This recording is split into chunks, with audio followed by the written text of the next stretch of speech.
America's foreign policy has always been a simple one. You're either with us or you're against us. Every nation in every region now has a decision to make. Either you are with us or you are with the terrorists. From this day forward, any nation that continues to harbor or support terrorism will be regarded by the United States as a hostile regime. Our nation's never bent a knee to terrorists or mobs at home or abroad. When the High Court desegregated schools and a mob descended on the Little Rock Nine, what did Eisenhower do? He sent the 101st Airborne in to the heart of Little Rock. In that city, under the leadership of demagogic extremists, disorderly mobs have deliberately prevented the carrying out of proper orders from a federal court. The interest of the nation in the proper fulfillment of the law's requirements cannot yield to opposition and demonstrations by some few persons. Mob rule can not be allowed to override the decisions of our courts. All week, intimidation and mob rule has been spreading on American campus from coast to coast. Don't touch them! Don't touch them! Don't touch them! Knock it off! Knock it off!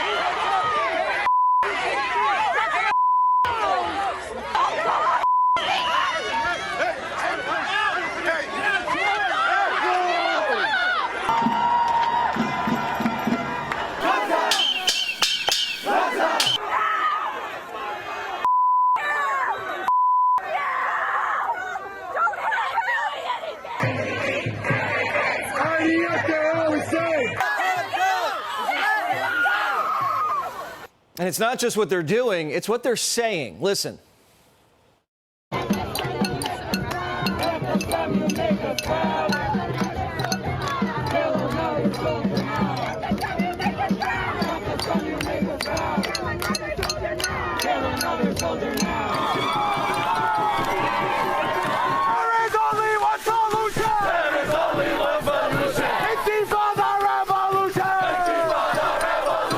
Jihadi war cries are ringing through the air tonight. And unlike Eisenhower, Biden's not sending in the National Guard. This week, he said there's fine people on both sides. Today, he ran away from the podium. Mr. President, do you have a message for the protesters on campus? It doesn't get sold, Mr. President. No one knows what the White House position is. Not even the woman who speaks for the White House. She has no idea. I mean, look, I can't speak to what's going on the ground. I know what what happened is just happening now, happening today. So I have no idea on how that's being dealt on the ground. Calls for a Muslim uprising are piercing the air. Jewish students are being blocked from class, and Columbia just went remote for the rest of the semester. Columbia University says they're negotiating with the Arab Spring Breakers. They're asking, would it be okay if you guys packed up your tents and just removed the caliphate from the Quad? The United States doesn't negotiate with terrorists. This is how terrorism works. And it works on Columbia's campus the same way that it works in Kabul and in Mosul and in Rafah. You start off slow and you see that you don't face any consequences. So you amp up the heat more and more and more, and you amp up the heat until the other side gets to a breaking point and starts negotiating with you. This is how terrorism works. It works everywhere around the world by scaring you into doing what they want, to capitulating into their demands. College presidents were just on Capitol Hill telling us that screaming "Kill the Jews" was against school policy. The one who said it wasn't was fired. And now the schools aren't enforcing their own policy. They're negotiating with the students breaking it, because they can't really figure out who's lower on the oppression totem pole, Muslims or Jews. But you don't need a totem pole. You just treat everybody equally. Imagine that. Everybody gets respect. Everybody gets protected. Since when do you pay $80,000 a year and get classes canceled because students set up a Gaza Strip and bellow out, "I am Hamas"? You can't yell, "I am KKK" all day in the Quad while blacks go to math. I can tell you, if I went into the NYU Square with a white hood on and said, lynch the blacks or burn the gays, my ID would be shut off by that night, and I would never work in academia again. There would be no need for the words context or nuance. I wouldn't be protected by terms like First Amendment or free speech. Now, if I'm not a Hamas lover, I'm just a pro-Palestinian, and everybody in the protest is yelling death to Israel, I might pack up and pitch my tent somewhere else. Instead of yanking their IDs and suspending them, politicians are praising them. I am incredibly moved by your courage and bravery as a student body in putting your bodies on the line to stand in solidarity to end the genocide that is taking place in Gaza. Now, it starts on college campuses and it festers down the chain. And by the way, the Israelis are bombing Gaza and feeding them and delivering them aid. And America is giving the Palestinians billions of dollars. These students don't know that because when they arrived on campus, they were ready to be radicalized. A month before this uprising, Colombia hosted a crew of terrorist influencers who endorsed hijacking planes.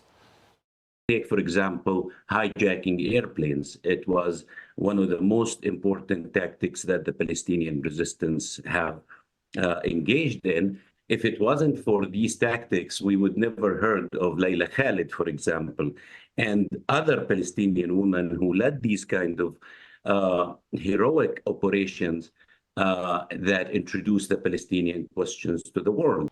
The faculty lit a match, but their brains were tinderboxes since lower school. The propaganda begins in kindergarten.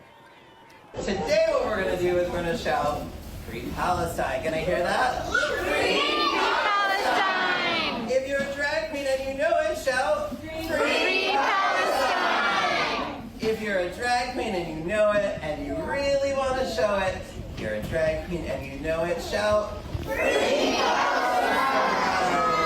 Excellent. Now, if you're interested in the drag queen mentality, I interviewed one for my book. Not sure if you've heard of Get It Together, but whole chapter on it, still on Amazon. Now, I don't think drag queens would survive long in Gaza, but they've been grooming little Johnny Jihads to burst into flames first semester, kaboom, for quite some time. While telling you the real threats, the smirking Catholic kid with the MAGA hat. Remember Nick Sandman? He was branded America's most wanted. The next Unabomber. All he did was stand still. But if you stab a Jew in the eye with a Palestinian flagpole and yell "from the river to the sea," politicians call you brave. Demonstrations themselves are not something that we, the FBI, get involved in. But when violence ensues, that's when we get concerned. When you have threats of violence. Are you actively monitoring these protests? We don't monitor protests, but we do share intelligence about specific threats of violence. But hundreds of radicals chant death to America, and Chris Wray says they aren't monitored? Did any of these protesters sneak across the southern border? All this radical jihad from risky countries, just Biden lets walk right in, they lose track of them, and did they find their way to Arab Spring break? Kind of coincidence, if you ask me, that Arab Spring break just happened to blow up after Biden opened the border to the Muslim world and beyond. I have to take my shoes off when I go to the airport. But Johnny Jihad can just walk from Mexico to Texas, hop on a plane, and slip into the crowd on the Columbia Quad. FBI's not monitoring that. Anybody checking IDs, or is that still racist? Anybody following the money trail on this movement, or we just all tied up looking at Trump's books from 2016? BLM got away with this for 3 months because no one held them accountable. Same thing's happening here. You got to stop it before it spreads. Pretend it's like COVID. Stop the spread. Hey, Sean Hannity here. Hey, click here to subscribe to Fox News YouTube page and catch our hottest interviews and most compelling analysis. You will not get it anywhere else.